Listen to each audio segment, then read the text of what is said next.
안녕하세요. 김어준입니다. 대통령 발의 개헌안에 토지 공개념이 포함됐습니다.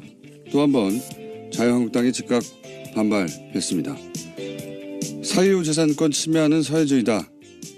실제 하고 싶은 이야기는 빨갱이라는 거죠. 토지 공개념은 공산주의라는 댓글도 열심히 달리고 그런 카톡도 열심히 부지런히 돌고 있습니다. 토지에 공공재 성격이 있다는 건 조금만 생각해보면 당연합니다. 어떤 부동산이든 그 가치는 그 소유권자의 노력만으로 만들어진 게 아니죠. 그 입지, 도로, 편의, 교육, 그 주변 환경이 복합적으로 만들어낸 가치입니다. 그런데 그 환경은 공공의 재정, 공동체가 객출해서 이룬 거죠. 그래서 토지는 사적으로 보유하고 처분할 수 있대 그 소유와 거래가 공공의 목적에 복무하도록 일정한 규칙을 정하는 거죠. 이게 공산주의면 사유재산의 처분을 제한하는 그린벨트도 빨갱이 규칙이고 그런 그린벨트를 처음 도입한 보수가 아버지라 부르는 박정희 전 대통령도 빨갱이가 되는 겁니다. 우리 보수는 이 빨갱이 장사 언제까지 할까요? 좀 새로운 거 들고 나올 때도 됐는데 말이죠. 유일한 장점은 한결같아서 상대하기 참 간편하다. 김어준 생각이었습니다.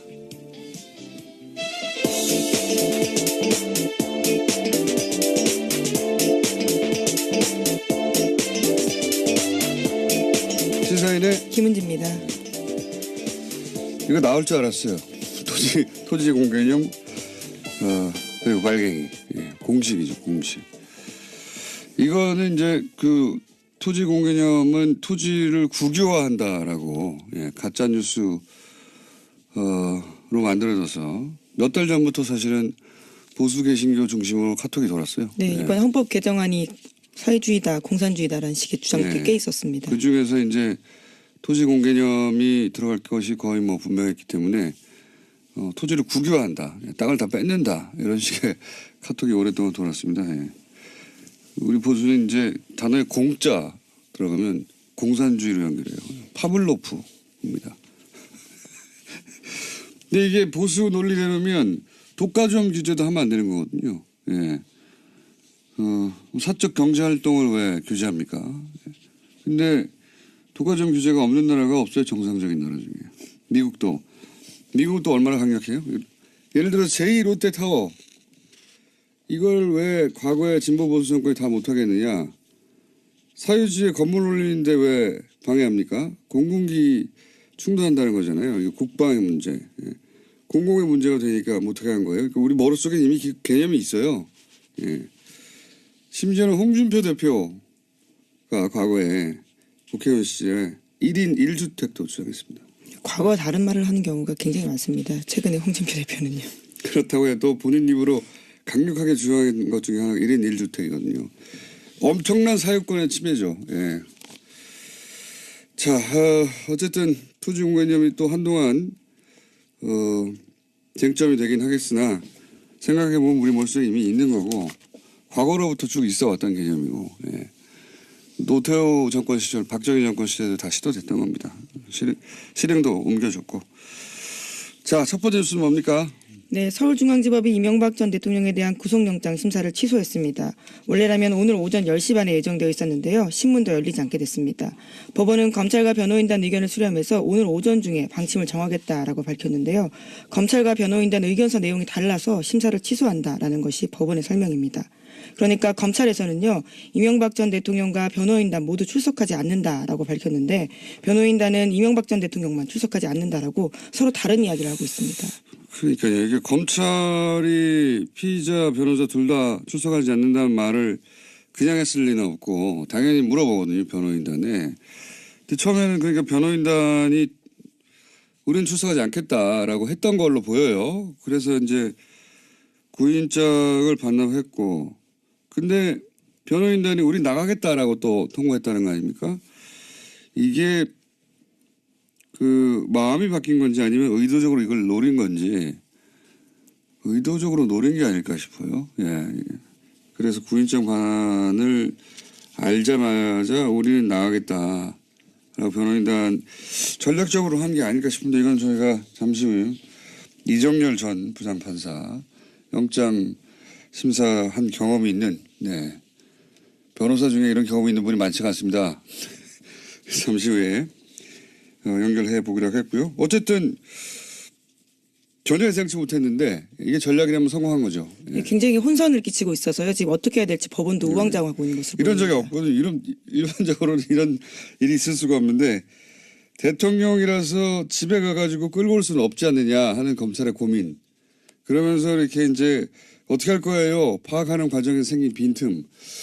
그걸 노린 전략인 게 아닌가 저는 싶어요. 네. 잠시 후에 이정열 판사와 함께 이 문제는 짚어보기로 하겠습니다. 자, 그래서 이제 늦춰졌어요. 네. 어떻게 될지 모르겠지만 늦춰졌습니다. 현재로는. 왜 이게 전략이라면 왜 늦추라고 했을까? 이게 두 번째 질문이 있는데 일단 이정열 판사하고 이게 전략이라고 보느냐 짚어본 다음에 그 얘기도 한번 해보죠. 자, 다음은요. 네, 이명박 전 대통령 쪽이 또 구속영장 청구서를요 전부 공개하면서 반박에 나서고 있습니다. 자신의 범죄 혐의가 적혀있는 영장을 피의자 쪽에서 먼저 공개하는 것은 굉장히 드문 일인데요. 이명박 전 대통령 쪽에서는 구속영장 청구서를 공개하면서 진술과 진술로 다리를 엮어 만든 것으로 전혀 수긍할 수 없다 이렇게 주장하고 있습니다. 뿐만 아니라 물증 없이 덤비는 건 검찰의 자세가 아니라면서 검찰을 강도 높게 비판하고 있습니다. 물증이 없는 게 아니에요. 물증이 있는 거는 모른다고 하는 거지. 조작됐다라고도 주장하고 있습니다. 조작됐거나 모른다라고 하는 거지. 물증이 없는 게 아닙니다. 왜냐하면은 지금 영장에 거의 반 넘게가 그거와 관련된 거예요. 이런 범죄가 있고 이런 물증이 있다. 범죄 일람표가 굉장히 자세히 되어 있는데요. 닷새 돈 세탁 관련된 정황들이 객관적 물증과 함께 있다라고 합니다. 그러니까요. 없는 게 아니라 있는 거는 모른다. 그리고 부인할 수 없는 것은 실무진이 거다.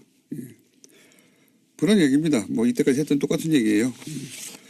그런데 이제 특이한 거는 그 피의자 측에서 이 영장 청구서를 다 공개해 버렸어요. 매우 이례적입니다. 피의 사실을 스스로 공표해 버린 건데요. 이거를 보고 이제 물증이 없구나 생각하길 바라는 거죠. 이상한 짓이에요. 굉장히 이해할 수 없는. 누가 그걸 보고 범죄 사실이 없다고 생각합니까? 참 희한한 짓입니다. 네, 굉장히 자세한 범죄 사실이 오히려 나와 있어서요. 언론 보도들이 계속해서 이어지고 있는 상황입니다. 땡큐죠, 땡큐. 기자들은 피의 사실 공표 같은 거 걱정할 필요도 없이 본인들이 다 왜 이렇게까지 하는지 모르겠습니다. 자, 만약에 이게 특별한 전략이 있어서라기보다는 우리처럼 생각해 주길 바라는 그 변호인단 측에서 변호인단은 당연히 이제 이명박 전 대통령으로 심정적으로 완전히 경도돼 있는 분들이잖아요. 그러니까 우리처럼 생각할 거라고 생각했다면 거대한 착각이죠. 네, 이런 상황에서 집단 사고가 가장 위험한 거일 텐데요. 본인들끼리만 이야기를 주고받으니까 재미있는 현상입니다. 미루어 짐작할 수 있는 것은 앞으로 이제 법정에서도 이렇게 전면 부인하고 그리고 도저히 이해할 수 없는 일반인으로서는 그런 말과 행동을 계속 할 거라고 예측이 됩니다. 다음 뉴스는요. 네, 그래서 구속영장에 나와 있는 그동안 알려지지 않았던 이명박 전 대통령 혐의도 계속해서 드러나고 있습니다. SBS에 따르면요. 뉴욕잭으로 대표되는 ABC 상사 대표가 이명박 전 대통령에게 2억 원 줬다라는 사실은 이미 말씀드린 바가 있는데요. 관련한 구체적인 정황들이 더 나와 있습니다. 이명박 전 대통령이 정상회담까지 가서도요. 이 사업자와 관련된 민원을 청탁했다라고 합니다. 그리고 그 과정을 보면 돈을 받을 때 이제 뇌물을 받을 때 예를 들어서 양심에 걸린다든가 또는 뭐 사회적으로 윤리적으로 문제가 있다든가 이런 고민 자체가 제로인 분이에요. 그런 건 없고 유일한 잣대가 이 돈을 받을 때 들킬까 안 들킬까 이거예요. 탈이 날까 안 날까. 그렇죠. 그래서 이제 돈 준다고 하면 그런 쪽에서는 돈 받을 수 없지라거나 그거는 문제가 있어 이런 생각은 전혀 하지 않고 일단 좋아요. 땡큐인데 그 사람한테 돈 받았다가 나중에 그 사람이 터뜨리는 거 아니야? 이걸 파악하는데 노력을 기울이지 이 돈은 받아서는 안 돼. 돈이 작아, 커 이런 걸 따지지 않습니다. 돈은 다 땡큐. 다만 들킬까 말까 이것만 고민하는 분이에요. 그런 얘기도 나오고 있죠 지금. 예, 두 차례에 걸쳐서 캄보디아 총리 정상회담에서도 민원을 했고요. 또 카자흐스탄 총리와 정상회담에서 관련된 이야기를 했다고 하는데요. 말씀처럼 돈을 받아도 탈이 안 날 사람인지를 파악하는 작업까지 거치고요. 돈을 받았다라고 합니다. 그러니까 유일한 고민은 들킬까 안 들킬까 그거예요. 예. 그래서 이제 푼돈에 해당되는 몇 억은 안 들키기 위해서 현금으로 처리하고 큰 돈은 그게 안 되잖아요. 해외에서 처리하고. 예. 이런 규칙이 만들어진 것이다. 예. 들킬까 말까만 오지 기준입니다. 다음 뉴스는요. 네, 또 있습니다. 검찰이 이명박 전 대통령이 대보그룹으로부터 5억 원의 뇌물을 받고 4대강 공사에 넣어준 정황을 포착했다라고 합니다. 대보건설은 현대건설과 컨소시엄으로 4대강 사업에 참여해서 200억 원대의 매출을 올렸는데요. 또 이명박 전 대통령 임기 말에는요. 관련된 훈장을 수여하기도 했습니다. 이제 그룹이 있거든요. 몇 번에 걸쳐 저희도 계속해서 언급했지만 최시중, 천신일 이렇게 관계가 오래된 사람들. 네, 소위 5인 그룹이라고 말씀드린 예. 바가 있습니다. 이분들이 이제 찍는 거예요. 여기서 돈 받자. 미리. 예, 미리 찍는 겁니다. 당선 전에 말씀하시는 거죠? 그렇죠. 그 미리는 두 가지. 당선 전의 의미도 있지만 본인들이 여기서 받는 건 괜찮아 하고 돈을 들어오는 거를 걸러내기만 하는 게 아니라 미리 가서 돈 달라고 하는 거죠. 그 스님한테도 돈 달라고 했다는 거 아닙니까 지금? 네, 스님 쪽에서 밝힌 바는 그렇습니다. 네. 그러면 이제 수금하는 분들이 갑니다. 김백준 씨라든지 김희중 씨라든지 수금 파트가 있어요. 예. 처음에는 소매치기도 다 분할 역할 분담이 돼 있거든요. 찍는 사람도 있고 바람잡이도 있고 그다음에 수금원들이 출동하죠. 김백준, 김희중 씨 같은. 그럼 돈을 수금을 받잖아요. 그럼 관리를 해야 되지 않습니까? 세탁 관리하는 쪽이 이제 청계재단이나 위정계열사 같은 곳이죠. 그런 다음에 여기서 이제 세탁을 빙빙 한 다음에 현찰로 받아서 용돈으로 쓰신 거예요. 예. 그런 구조가 사실은 거의 드러나고 있다. 여기에 이제 가족도 중간중간에 끼고 배달. 대단한 조직입니다. 예. 자, 여기서 다른 사안으로 넘어가기 전에 잠시 이정열 전 부장판사 연결하고 있습니다. 안녕하십니까? 안녕하십니까? 네. 이게 이제 처음 보는 상황인데 혹시 판사님은 이걸 겪어본 적 있으세요? 이렇게? 아니요, 전혀 없습니다. 아마 첫살일 겁니다, 이거. 그죠? 예. 예. 첫살인데 제가 궁금한 것은 검찰은 변호인단과 피의자 둘 다 안 나온다고 알고 있었고 예. 그런데 이명박 전 대통령 쪽에서는 아니다 변호인단은 가겠다고 통보를 해서 법원이 양쪽의 의견이 다르니까 지금 이렇게 연기해서 어떻게 결정할 건지 고민한다는 뉴스인데 우선 첫 번째로 궁금한 것은 이게 전략일까요? 전체적으로 어떻게 보십니까? 그러니까 빈틈이 생긴 거 아닙니까? 그죠? 예, 그렇죠. 이게 일단 제가 먼저 좀 말씀드릴 게 있는데요, 공장님. 그 다음 주부터 매주 월요일 날 저녁 9시 반에 가짜뉴스 짚어드리는 이정열의 품격시대라는 프로그램이 TBS TV에서 방송이 되는데요. 어제 첫 방송 녹화를 했어요. 광고를 이렇게 또 하시고. 그게 아니고 그 첫 방송 녹화하고 마치고 났더니 방송통신심의위원회에서 뉴스공장 제작진을 방송 내용 때문에 오늘 오후에 소환한다는 걸 알게 돼가지고 네.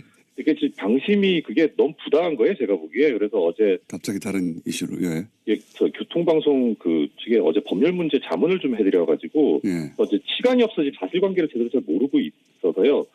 보도만 갖고 지금 말씀드리는 것은 약간 좀 불확실할 수 있어서 그게 약간 걱정스럽긴 한데 그 말씀을 좀 드립니다. 내용을 자세히 모른다는 변명이 이렇게 길게 하신 거군요.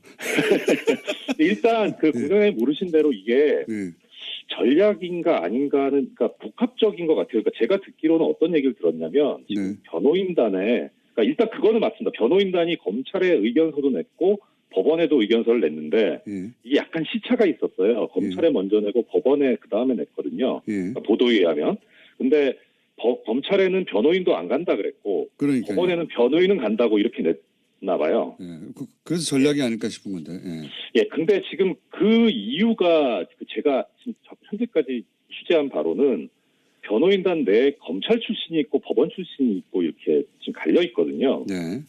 근데 검찰 출신 쪽에서는 무조건 다 거부하자. 그러니까 이게 영장 청구가 부당하다. 이런 입장이고 법원 출신들은 그래도 신문길에 나가야 되지 않느냐. 변호인단 내부의 의견 조율이 안 돼서 그런 것이다. 그럴 수도 있다. 일단은 처음은 그렇게 시작이 됐던 것 같은데 근데 경향신문 보도에는 또 뭐가 나오냐면 그 변호인단에서 의견서를 2번을 냈다고 이렇게 나와요. 첫 번째는 변호인단은 가겠다라는 의견서가 들어갔다가 그다음에 이제 검찰에서 그러면은 검찰 입장에서 보면은 지금 이거 변호인도 안 나온다고 한다 해가지고 구인장을 아예 반환을 해버렸어요. 법원에다가. 그거를 알고 나서 그런 것 같은데 다시 법원에다 의견서를 내면서 변호인단이 뭐라 그랬냐면 구인장이 발부되면 안 나갈 거고 구인장이 발부 안 되고 신문길이 잡히면 그럼 나가겠다 이런 식으로 또 낸 거예요. 이게 최종적인 입장인 것 같은데 그렇게 보면 이거는 전략이고 꼼수인 거예요. 그런데 구인장 발부 말씀하십시오. 그러니까 구인장 발부 여부에 관해서 뭐 나가고 안 나가고를 결정할 그런 권리나 권한은 없거든요. 그러니까요. 피의자는 그런 권한이 없고 발부되면 무조건 나가야 되는데 그런데 그렇죠. 이제 그런 꼼수, 그러니까 지금 꼼수라고 말씀하신 것은 검찰이 구인장을 반환했다는 사실을 알고 나서 그 틈새를 파고들었다. 네, 그래서 법원도 혼란이 생기고 또 사실은 법원은 그럼에도 불구하고 그냥 해도 되긴 되는 거 아닙니까, 그죠? 당연하죠. 당연히 아까 지금 법에도 어떻게 돼 있냐면은 이게 지금 거부하니까 신문 절차에 그냥 거부하거나 내지는 하여튼 출석이 안 돼서 그런 경우에는 형사소송 규칙에 있는데 그냥 출석 없이 신문 절차를 진행할 수 있다 이렇게 돼 있어요. 그러니까 중요한 거는 피의자가 출석하냐 아니냐의 문제지 변호인이 출석하냐 아니냐의 문제는 아니거든요. 그러니까 그게 달라졌다고 해가지고 뭐 바꿀 수 있는 그런 필요가 있는 건 아니고 다만 이제 하나 뭐가 있냐면 그 인신구속에 관한 예규라고 법원 내부에 예규가 있는데 거기서 이제 뭐라고 규정하고 있냐면 구인영장이 반환됐을 때 피의자가 도망갔는지 여부가 명확하게 밝혀지지 않은 경우에는 다시 영장을 발부한다 이렇게 돼 있어요. 근데 그 케이스는 아니고요, 이번에는. 그죠? 근데 이 케이스는 아닌 것 같은데 이 케이스를 지금 응용한 것 같은 느낌은 들어요. 응용했다. 어쨌든 법원은 그러면 뭐랄까요? 이게 전직 대통령이고 주목도가 높은 사건이어서 우유부단하게 결정을 못 내리고 다시 고민하는 시간을 가짐으로 해서 이명박 전 대통령 측의 어떤 뭐 전략대로 굴러가도록 만든 그런 잘못이 있다 이렇게 말할 수 있는 거네요. 그렇죠. 이거 좀 말려든 감도 있고 그리고 공장장님께서 정확하게 지적하셨는데 이 우유부단한 겁니다. 그냥 지정했으면 그냥 오늘 열어가지고 나오면 나오는 대로 하고 안 나오면 안 나오는 대로 하고 그렇게 하면 되는데 굳이 뭐 이렇게 또 취소를 했다는 보도가 나오는데 취소를 하게 되면 바로 영장 발부 여부를 결정해야 되거든요. 그러니까 취소를 한 것 같지는 않고 그냥 무기한 연기를 한 것 같아요. 제 생각은. 무기한 연기했다는 건 다시 길만. 그게 물론 앞으로 한 달, 2달 연기될 건 아니지만 어쨌든 그런 건 아니죠. 뭐 조만간 되겠지만. 그렇죠. 그러니까 일단 그 다음 이제 진짜로 신문을 할 그 날짜를 정하지 않았다는 뜻에서 무기한 연기했다는 거고, 뭐 이제 완전히 묵혀두겠다 그런 뜻은 아니죠. 기한을 정하지 않았다는 건 맞아요. 정하지 않았다는 거지 길게 가겠다 그런 뜻은 아니라는 거죠. 그렇죠. 이거 왜 그랬을까요? 저는 이제 궁금한 게 두 번째인데 실제로는 이렇게 해서라도 뭐랄까 이래봐야 며칠일 텐데. 며칠을 더 확보해서 얻는 이득이 있을까요? 그냥 전체적으로 법원이나 검찰이 자신들에게 부당한 행위를 하고 있다는 걸 드러내려고 하는 전략일까요? 그냥 며칠 더 그것도 있고 그것도 있고 아마 제 생각에는 가장 지금 이 일련의 사태에 있어서 중심에 있는 이유는 이명박 전 대통령이 다시 세상에 나오고 싶지 않은 거 아닐까. 그러니까 구인장이 어떻든 지금 나오게 되면 설령 이제 불출석하겠다고 의사를 표시를 했더라도 구인장이 집행돼서 다시 이제 포토라인에 나오는 그 모습이 연출되는 거 가능성을 배제할 수는 없잖아요. 그러니까 변호인 입장에서도 구인장이 다시 발부되면 안 나가겠다라고 하는 거는 그 이유는 그러니까 구인장이 나와서 이명박 전 대통령이 다시 지금 그 언론에 노출되는 그게 싫은 거 아닌가 싶어요. 가장 큰 이유다. 알겠습니다. 예, 그거는 하루 이틀이면 이제 밝혀지겠죠. 예. 네. 오늘은 여기까지 짚어보고요. 그 사이 공부를 다시 열심히 하신 다음에 진짜 이유가 뭔지는 그때 한번 따져보도록 하겠습니다. 오늘 말씀 감사합니다. 예, 고맙습니다. 네, 이정효 전 부장판사였습니다. 다들 궁금해서요, 사실은 사람들이 이게 무슨 일인가. 이런 전례는 없답니다. 전례는 없고 처음 있는 일인데 이유가 뭐냐가 이제 궁금하죠. 남은 이유가 뭐냐.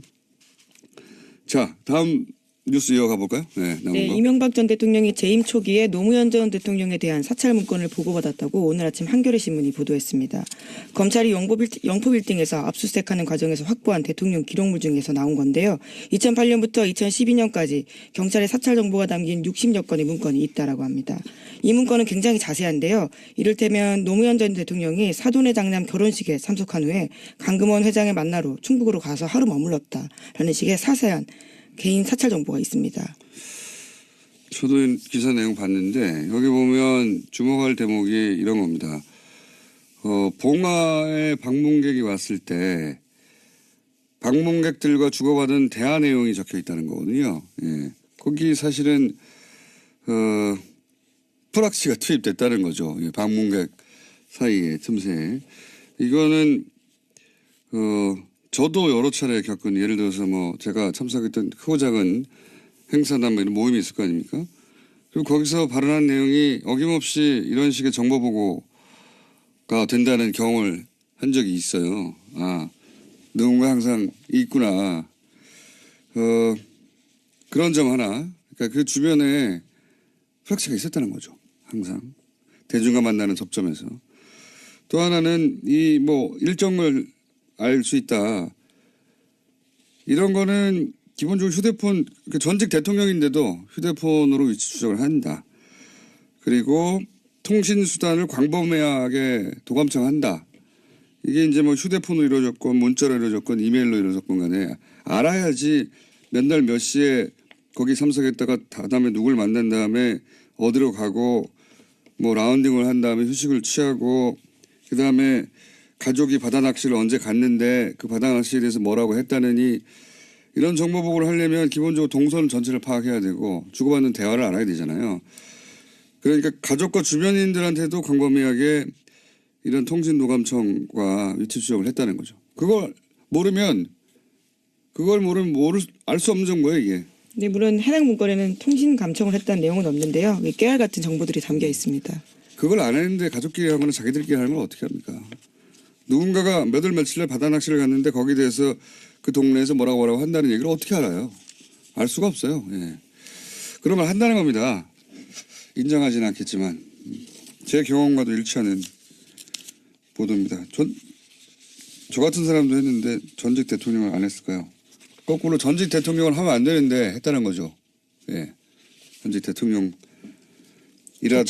예, 정권에 위협이 된다고 생각해서. 자, 시간이 한 두 기사 정도 간단하게 짚어볼 수 있을 것 같습니다.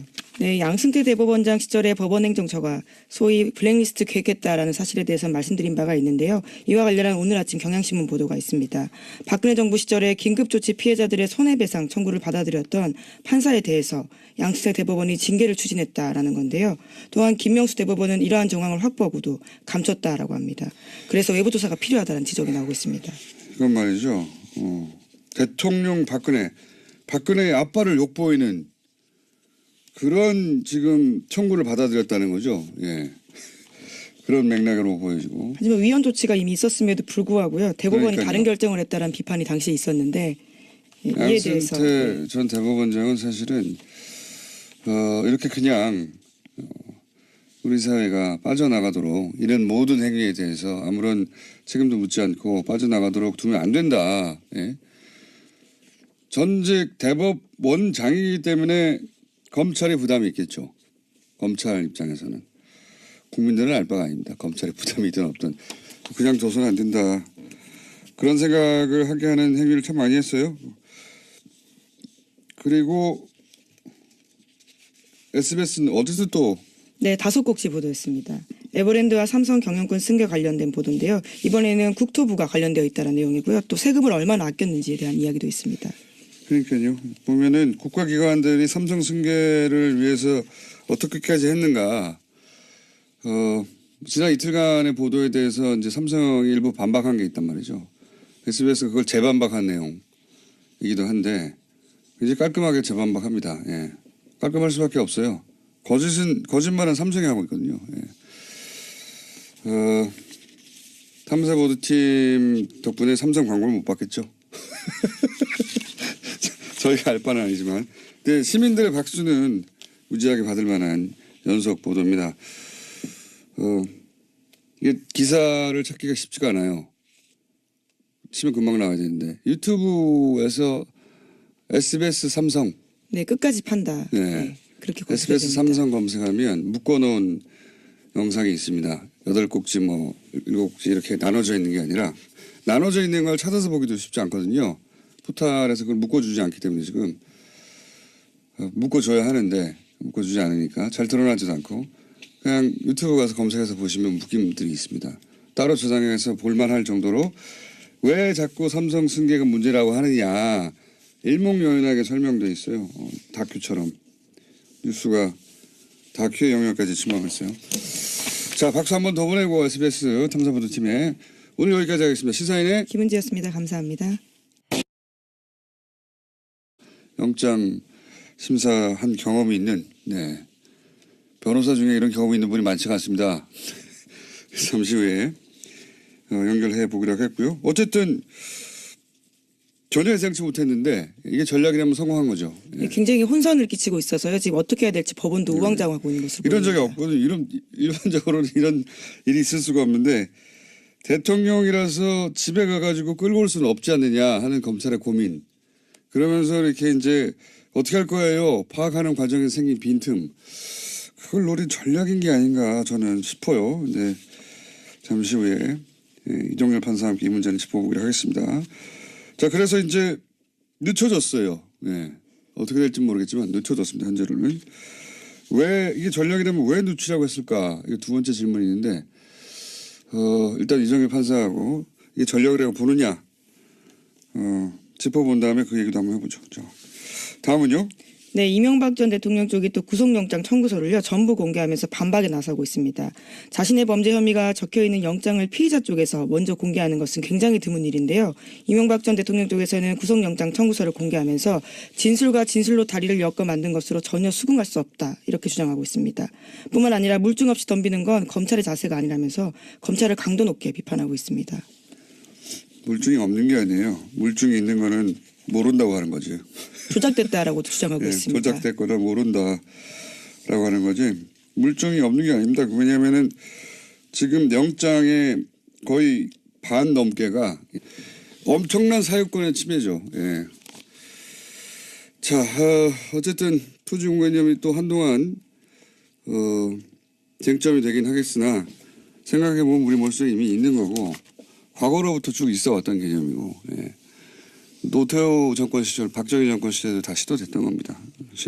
실행도 옮겨졌고. 자, 첫 번째 뉴스는 뭡니까? 네, 서울중앙지법이 이명박 전 대통령에 대한 구속영장 심사를 취소했습니다. 원래라면 오늘 오전 10시 반에 예정되어 있었는데요. 신문도 열리지 않게 됐습니다. 법원은 검찰과 변호인단 의견을 수렴해서 오늘 오전 중에 방침을 정하겠다라고 밝혔는데요. 검찰과 변호인단 의견서 내용이 달라서 심사를 취소한다라는 것이 법원의 설명입니다. 그러니까 검찰에서는요. 이명박 전 대통령과 변호인단 모두 출석하지 않는다라고 밝혔는데 변호인단은 이명박 전 대통령만 출석하지 않는다라고 서로 다른 이야기를 하고 있습니다. 그러니까요. 이게 검찰이 피의자, 변호사 둘 다 출석하지 않는다는 말을 그냥 했을 리는 없고 당연히 물어보거든요. 변호인단에. 근데 처음에는 그러니까 변호인단이 우리는 출석하지 않겠다라고 했던 걸로 보여요. 그래서 이제 구인장을 반납했고 근데 변호인단이 우리 나가겠다라고 또 통보했다는 거 아닙니까?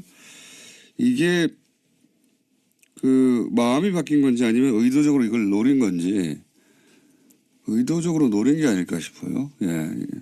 그래서 구인장 반환을 알자마자 우리는 나가겠다라고 변호인단 전략적으로 한 게 아닐까 싶은데 이건 저희가 잠시 후에 이정열 전 부장판사. 예.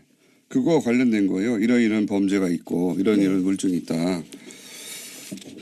범죄 일람표가 굉장히 자세히 되어 있는데요. 다스의 돈 세탁 관련된 정황들이 객관적 물증과 함께 있다라고 합니다. 그러니까요. 없는 게 아니라 있는 거는 모른다.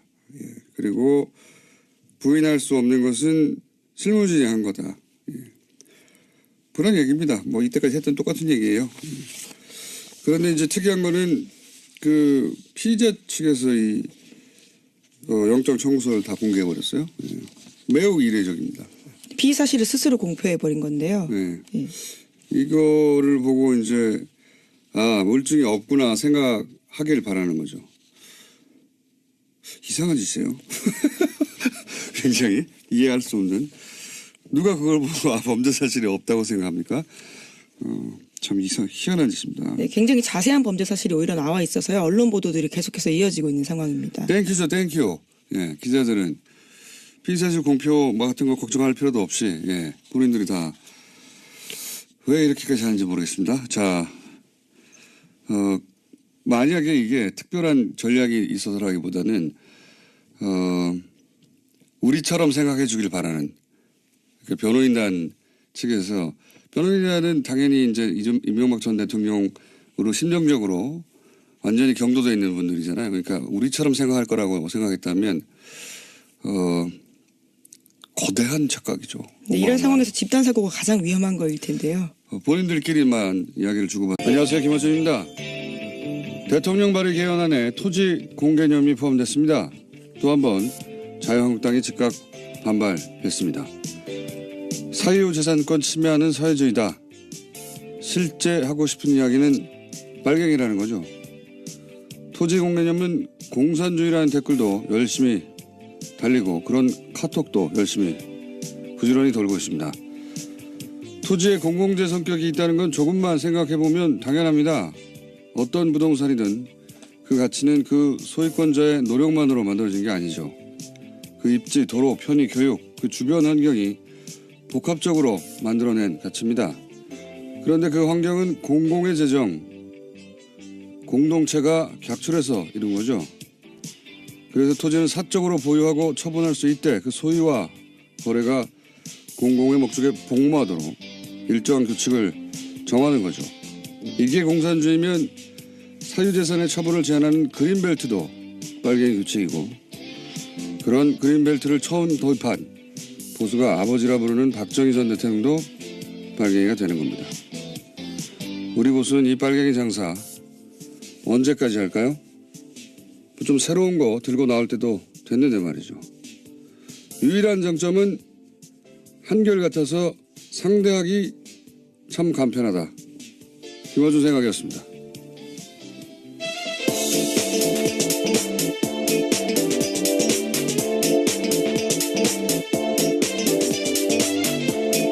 시사인의 김은지입니다. 이거 나올 줄 알았어요. 토지 공개념 그리고 빨갱이 공식이죠, 공식. 이거는 이제 그 토지 공개념은 토지를 국유화한다라고 가짜 뉴스로 만들어져서 몇 달 전부터 사실은 보수 개신교 중심으로 카톡이 돌았어요. 네, 이번 헌법 개정안이 사회주의다, 공산주의다라는 식의 주장들이 꽤 있었습니다. 그 중에서 이제 토지 공개념이 들어갈 것이 거의 뭐 분명했기 때문에 토지를 국유화한다, 땅을 다 뺏는다 이런 식의 카톡이 오랫동안 돌았습니다. 예. 우리 보수는 이제 단어에 공자 들어가면 공산주의로 연결해요. 파블로프입니다. 근데 이게 보수 논리대로면 독과점 규제도 하면 안 되는 거거든요. 예. 사적 경제 활동을 왜 규제합니까? 근데 독과점 규제가 없는 나라가 없어요. 정상적인 나라 중에. 미국도 얼마나 강력해요? 예를 들어서 제2 롯데타워 이걸 왜 과거에 진보 보수 정권이 다 못하겠느냐? 사유지에 건물 올리는데 왜 방해합니까? 공공기 충돌한다는 거잖아요. 이거 국방의 문제. 예. 공공의 문제가 되니까 못하게 한 거예요. 그러니까 우리 머릿속에 이미 개념이 있어요. 예. 심지어는 홍준표 대표가 과거에 국회의원 시절에 1인 1주택도 주장했습니다. 과거와 다른 말을 하는 경우가 굉장히 많습니다. 최근에 홍준표 대표는요. 그렇다고 해도 본인 입으로 강력하게 주장한 것 중에 하나가 1인 1주택이거든요.